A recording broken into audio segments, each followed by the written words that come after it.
आप देख रहे हैं भारत का लोकतंत्र। नमस्कार, आप देख रहे हैं भारत का लोकतंत्र। मैं आपके साथ सना। आइए नजर डालते हैं आज की खास खबरों पर। देवभूमि उत्तराखंड के जनपद हरिद्वार के गांव की ना बदली तस्वीर। आजादी के 75 साल बाद भी प्राचीन काल में अपना जीवन गुजारने पर क्यों मजबूर। 250 परिवार वाला गांव। देवभूमि उत्तराखंड के जनपद हरिद्वार के मैदानी क्षेत्र ज्वालापुर विधानसभा घाट क्षेत्र का हजारा वन ठोगिया गांव तक नहीं पहुंची विकास कार्यों की किरण। सरकार की उन योजनाओं पर टिकी हुई है 250 परिवार वाले गांव की नजरें। हाल से बेहाल गांव की व्यवस्थाएं, ना रोजगार, खेती बाड़ी कर चल रहा है घर का चूल्हा। खेती बाड़ी करने पर भी भारी संकटों का सामना। ना पानी, ना व्यवस्था, ना खेतों में ट्यूबवेल। कुदरती ही बारिश के भरोसे उगा रहे हैं अपने खेतों में फसलें, कच्चे घरों में और बिना बिजली के अपना जीवन गुजारने पर मजबूर। शिक्षाओं से भी तरस रहे हैं 250 परिवार वाले गांव के बच्चे। ना पानी, ना बिजली, ना इस गांव में सड़कें। सत्ता में बैठी सरकार करे बड़े बड़े दावे, फिर यही दावे क्यों निकल रहे हैं खोखले। प्रदेश में आगामी 2022 के विधानसभा चुनाव को लेकर अब बादल छाने लगे हैं। चुनावी मौसम में वादे और दावों का मौसम शुरू हो गया है। कोई बिजली पानी फ्री देने का वादा कर रहा है तो कोई शिक्षा, चिकित्सा और रोजगार की गारंटी ले रहा है। चाहे सत्ताधारी भाजपा या विपक्ष में खड़ी कांग्रेस व आम आदमी पार्टी भी दावों और वादों में कोई किसी से पीछे नहीं। कुल मिलाकर उम्मीदों का मेला सज चुका है। जो पार्टी आज सत्ता में है, कल वह विपक्ष में रहकर खूब आवाज उठा रही थी। आज जो विपक्ष में रहकर सरकार पर सवाल उठा रही है, वह बीते कल खुद सत्ता की कमान संभाल चुकी है। बारी बारी से सत्ता की कमान अलग अलग पार्टियों में बदलती रही। अगर कुछ नहीं बदला तो वह है अंतिम छोर पर बैठे हम आदमी की जिंदगी।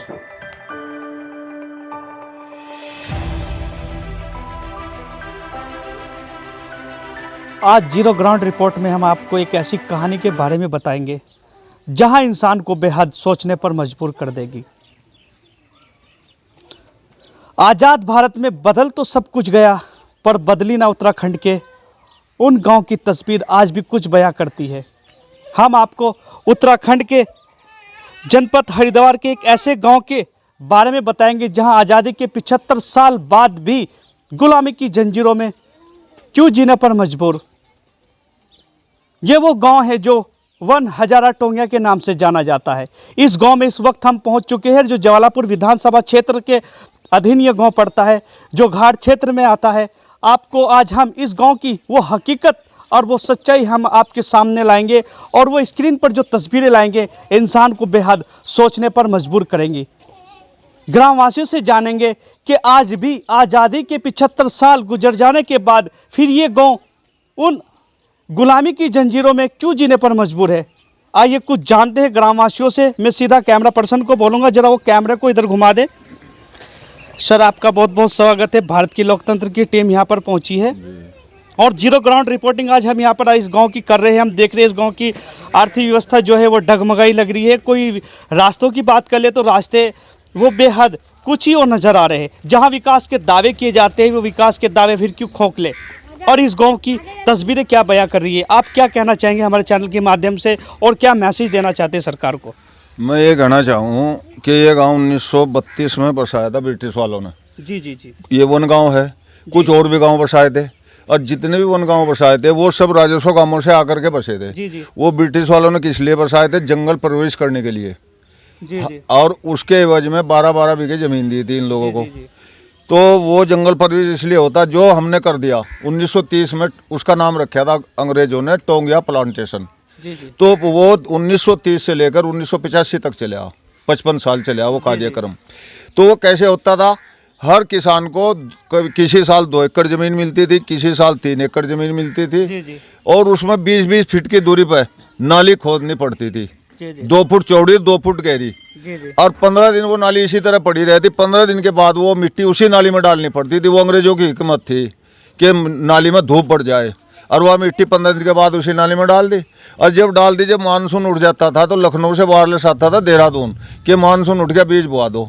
तो फिर हमारे बड़े और हम मतलब बीज बोते थे और वो धागे जैसे पौधे जमाते। जब तक वो बड़े नहीं होते तो चुकटी से घास पाटते थे, चुकटी से।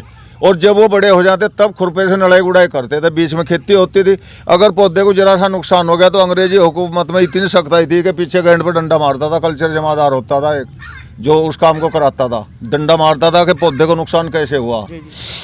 तो मेरा पिता 4-4 एकड़ 24 बीघे बैठती है, बताया कर रहा था कि मैंने 4-4 एकड़ में नाली खोद दी, 3-3 एकड़ में सभी खोदते थे, ऐसी बात नहीं।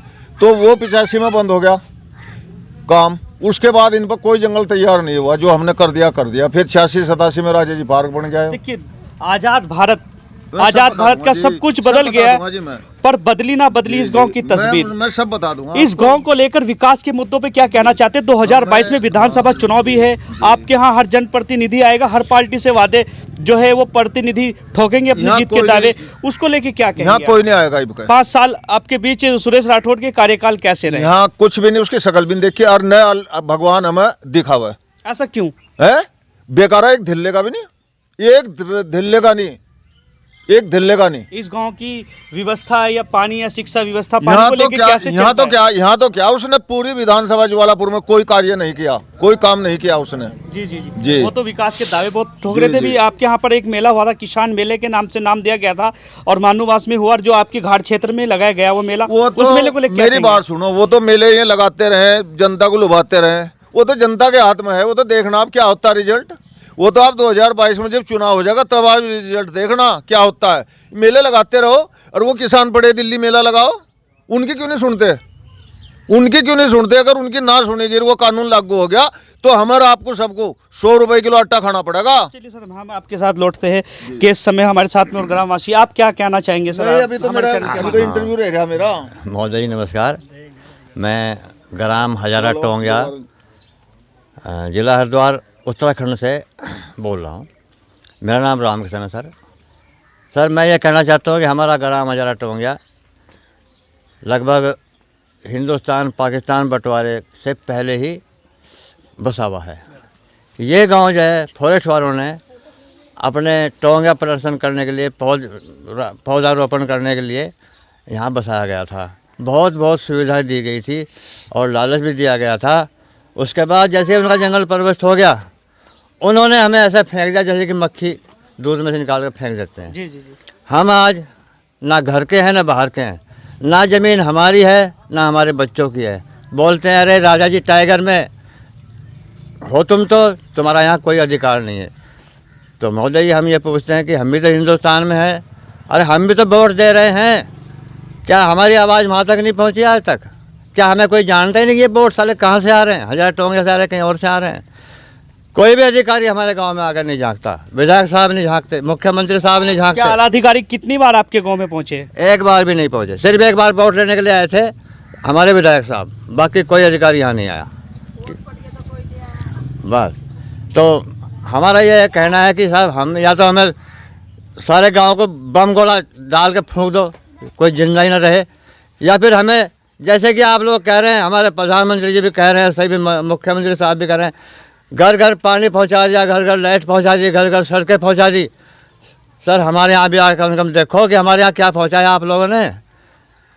तो सर ऐसा है कि कम से कम हमें भी कुछ भरोसा, तो हमारे बच्चे हैं आगे वो अनपढ़ पड़े हैं। आपके बीच आज मीडिया पहुंची है, मीडिया ने यहाँ का निरीक्षण किया है, पूरा हालात देखे कि गांव के हालात क्या बता रहे हैं। हालातों को लेके जहां आज हर जनप्रतिनिधि, अब चुनावी मौसम 2022 का जो चुनावी मौसम शुरू हो गया है, उसमें लेके हर जनप्रतिनिधि, हर पार्टी अपनी अपनी जीत के दावे ठोक रही है और जीत को लेके बहुत कुछ कह रही है। आप उसको क्या लगता है 2022 के विधानसभा चुनाव में किस तरीके का बदलाव लाना चाहते हैं अपने विधानसभा क्षेत्र में, ये बताइए सर।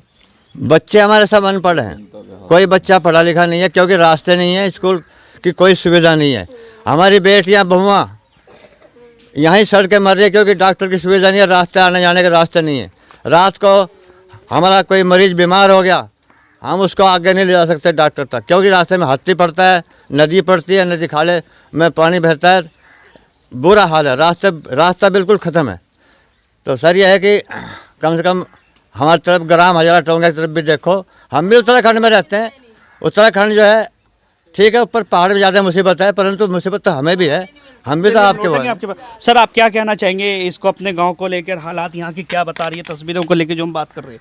हालात तो आपने भी देख ली यहाँ की, और जो जितने भी मीडिया वाले आए और जो छोटे मोटे अधिकारी हैं जो इनसे जुड़े हुए हैं, जी वो भी आए, लेकिन बड़ा अधिकारी आज लग यहाँ की समस्या देखने के लिए कोई अभी तक नहीं आया। सबसे बड़ी बात और पहली बात तो हम सभी ग्रामवासियों की यह है कि इस बार किसी भी पार्टी का कोई भी आदमी यहाँ वोट के लिए ना आए, ना ही तो ऐसा क्यों कह रहे हो आप, वोट के लिए ना आए? पर कोई विकास नहीं हुआ तो यहाँ का अधिकार भी किसी को आज तक नहीं मिला। किसी आपके बीच में सुरेश राठौड़ जी 5 साल विधायक रहे, उनका कार्यकाल आपके बीच कैसा रहा, उसको लेके आप क्या कहेंगे? उनको लेके तो ये देखो, कहने को तो बहुत सारी बातें हैं, कहने में तो पूरा दिन भी लग जाता है, और 5 साल जैसे उन्होंने गुजार दिए इन लोगों के साथ में बातें कर करके, वो भी लग जाते हैं। लेकिन आज तक उन्होंने जब वोट के टाइम आए थे बहुत सारी वादे किए थे इन लोगों के लिए कि मैं रोड लाऊंगा, लाइट लाऊंगा, आपके लिए सारी सुविधा, आपको मूलभूत सुविधाएं जो हैं वो दिलाऊंगा, आपकी ज़मीन आपके नाम कराऊंगा। अब कोई टोंगिया गांव नहीं रहा, अब गांव का ही नाम से जाना जाता है। तो 2022 के चुनाव में लेके क्या आप रणनीति बना रहे हो और किस प्रकार से आप 2022 का चुनाव करने जा रहे हैं, किस प्रकार से होगा, और क्या अपने बीच में सुरेश राठौड़ जी दोबारा इस तरीके से आ पाएंगे? देखो जी, वो आए या नहीं, पहली बात तो हम उन्हें घुसने नहीं देंगे यहाँ किसी भी पार्टी को। जब यहाँ कोई विकास नहीं है तो वोटों का कोई अधिकार किसी का नहीं है। जब हम लोग सरकार तक जाते हैं, ऐसा कोई दुनिया में कोई अधिकारी नहीं है जब से यहाँ से हमारे बुजुर्ग चले गए केस लड़ते हुए, एप्लीकेशन लगा लगा के कि हमारी साइड सर ध्यान दो, हमारे पास कोई सुविधा नहीं है, हर सुविधा से परेशान है। एक साइड तो भारत सरकार एडवर्टाइज करती है कि आपकी बहू बेटियों को सोच के लिए बाहर ना भेजे, और यहाँ की बहू बेटियाँ आज भी बाहर जाती हैं। चारों साइड से नदी और जंगल से घिरा हुआ शिक्षा गाँव है। व्यवस्था को लेकर क्या कहेंगे अपने यहाँ गाँव पे के? शिक्षा क्या, किसी भी प्रकार की कोई आंगनबाड़ी तक की भी सुविधा नहीं है, ना कोई होती। हमने बहुत बिजली, सारे शिक्षा व्यवस्था की जो सरकार इतनी बड़ी बड़े वादे कर रही है, दावे ठोक रही है, फिर वही इस गांव तक के आते आते क्यों बुझ गए? ये तो देखो, ये तो सरकार जाने, या ये जो लोग हैं छोटे मोटे नेता हैं जैसे कि हमारे विधायक जी हैं, ये जब हम लोग इनके पास चले जाते हैं, हमारी एप्लीकेशन लेकर शायद या तो कूड़े में फेंक देते होंगे या उसे जो भी करते होंगे। लेकिन ये हमारी बात, अगर यहाँ पे कोई सुविधा नहीं आती सरकार की साइड से, लेकिन हमारी बात सरकार तक तो पहुँचा सकते हैं। ऐसा क्यों होता है इस गाँव वालों के लिए? आप मीडिया के माध्यम से क्या कहना चाहते हैं? मीडिया के माध्यम से तो ये कहना चाहते हैं कि जो भी हमारे गांव की समस्या है आप दिखाइए। अगर ये हमारे विधायक जी नहीं पहुंचा पाते तो आप लोग हो। मीडिया तो एक ऐसी चीज़ है कि हर चीज़ को, हर जगह को सरकार तक पहुंचा सकती है, जिसे सरकार देख के सोच तो सकते हैं कि हमारे विधायक क्या कर रहे हैं, हमारे कार्यकर्ता क्या कर रहे हैं किसी गाँव के लिए। लेकिन इसमें आज तक हमारे गाँव का भी तो कोटा आता होगा, ये भी विधानसभा से जुड़ा हुआ है। इसमें आज तक ना तो कच्चे रास्ते, बरसात में चलो घर गिर जाते हैं, कुछ लोग ऐसे भी हैं जिनके खाने का अनाज तक भी नहीं होता, हाथ पैर से कमज़ोर है, अपाहिज है, तो क्या उन्हें कच्चा घर बनाने का भी कोटा नहीं मिल सकता?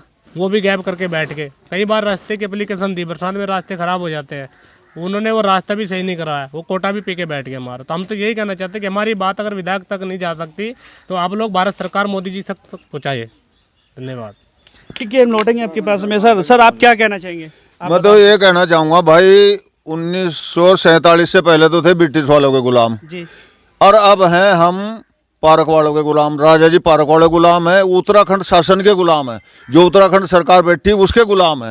ये गुलामी है, मकान नहीं बनाने देते हमें। देखिए, आपने देख लिया, कच्चे मिट्टी के घर हैं, मकान नहीं बनाने देते, लैट्रिन बाथरूम नहीं बनाने देते। एक तरफ सरकार एडवर्टाइज कर रही कि बहू बेटियों को खुले में शौच के लिए मत भेजिए, अरे भारत सरकार पैसा दे रही, लैट्रिन बाथरूम बनाइए, और दूसरी तरफ हमारे बैन लगा हुआ, न लाइट है गाँव में, न सड़क है। तो ये सब गुलामी के वो हैं, गुलामी की जंजीरों में जिगड़े हो। तो ब्रिटिश के टाइम में था, अब सारे गांव शहरों जैसे हो रहे। अब 1000 गांव अगर ये उत्तराखंड सरकार मतलब ऐसा दूसरा गांव मुझे दिखा दे तो मैं उनका गुलाम बन जाऊंगा सारी उम्र के लिए। तो क्या जीवन है हमारा? अब ये गांव विस्थापित होना, यहाँ से बाहर विस्थापित होना है, तो जमीन रखी दोनों, जो आबादी के लिए मिलनी वो भी, जो खेती के लिए मिलनी वह भी, दोनों जमीन रखी। नहीं कि राजा जी पार्क के जो डायरेक्टर हैं वो मनमानी करते हैं, हम ऐसे कमरे मिले हुए अपना मौज मस्ती ले बैठे हुए, उसमें ध्यान नहीं देते इस बात पर। जब सरकार का दबाव आवे डंडा तब काम करें, नहीं करते नहीं। पीछे चीफ ने मुझे ये कहा था, वो अप्रैल के महीने में मिला था, वो प्रमुख चीफ है PCF, उनने ये कहा था कि जितना जल्दी तुम्हारे डायरेक्टर चाहेंगे उतना जल्दी तुम्हारा विस्थापन हो जाएगा, कि वो मैन है।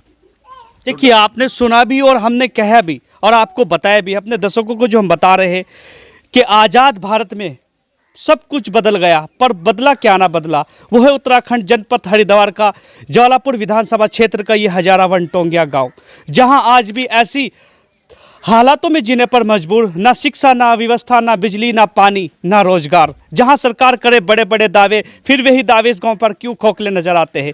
जहां आज भी विकास की किरणें इस गांव के आते आते क्यों बुझती हुई नजर आ रही है। क्योंकि अब सवाल ये उठता है, जहां सरकार प्रधानमंत्री आवास योजनाओं को लेकर इतनी बड़ी बड़ी घोषणाएं कर रही है, शिक्षा व्यवस्था पर लेकर इतनी बड़ी घोषणाएं कर रही है, जहां स्वच्छ भारत अभियान का एक नारा दिया गया है प्रधानमंत्री नरेंद्र मोदी जी के द्वारा, स्वच्छ भारत अभियान अपनाओ और देश को स्वच्छ बनाओ। वही आज इस गांव के तलक आते आते हुए क्यों बुझ गई किरणें। जहां इन लोगों को अधिकार तो दिए गए, पर वे कौन से अधिकार दिए गए। सिर्फ वोट डालने का अधिकार तो मिलता है, पर वो अधिकार कौन से वोट डालने का अधिकार मिलता है। आज हम आपको इसी जीरो ग्राउंड रिपोर्ट में बताने जा रहे हैं। वो मिलता है तो क्या मिलता है।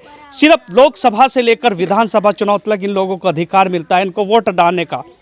फिर वो अधिकार राजस्व विभाग से भी इनसे छीन लिए गए, और वही आज ये आस देख रहे हैं राजस्व विभाग से जुड़ने की इस गांव की, और फिर इस गांव के लिए वे विकास के दावे क्यों खोखले नजर आ रहे। जहां अब लेकर आगामी 2022 के विधानसभा चुनाव को लेकर हर पार्टी अपने एजेंडे और अपनी जीत के दावे ठोक रही है। कोई शिक्षा व्यवस्था, पानी की, बिजली की वारंटी कार्ड दे रहा है, कोई रोजगार की गारंटी ले रहा है, तो कोई कहीं चीज़ की ले रहा है। कुल मिलाकर उम्मीदों का मेला सजा हुआ है। आज इसी गांव के लिए वे विकास की किरणें से क्यों वंचित है ये गांव। क्योंकि अब सवाल इस गांव पर लेकर सबसे बड़ा खड़ा नजर आ रहा है। तस्वीरें भी आपके सामने है, और तस्वीरों पर लेकर जो हम लगातार से हम आप तक ये जो बात पहुंचा रहे हैं और दिखा रहे हैं अपने दर्शकों को, जो टीवी स्क्रीन पर सीधी तस्वीरें हैं, ये बेहद कुछ बयां कर रही है।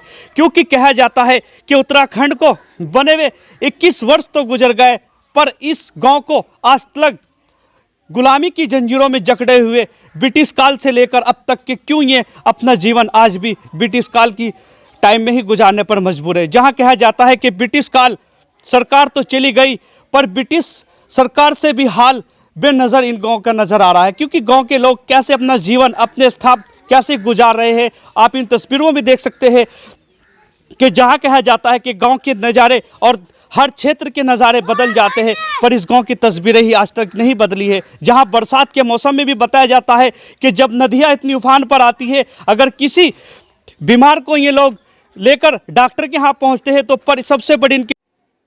फिलहाल खबरों में इतना ही। बाकी खबरों के लिए देखते रहिए भारत का लोकतंत्र। नमस्कार।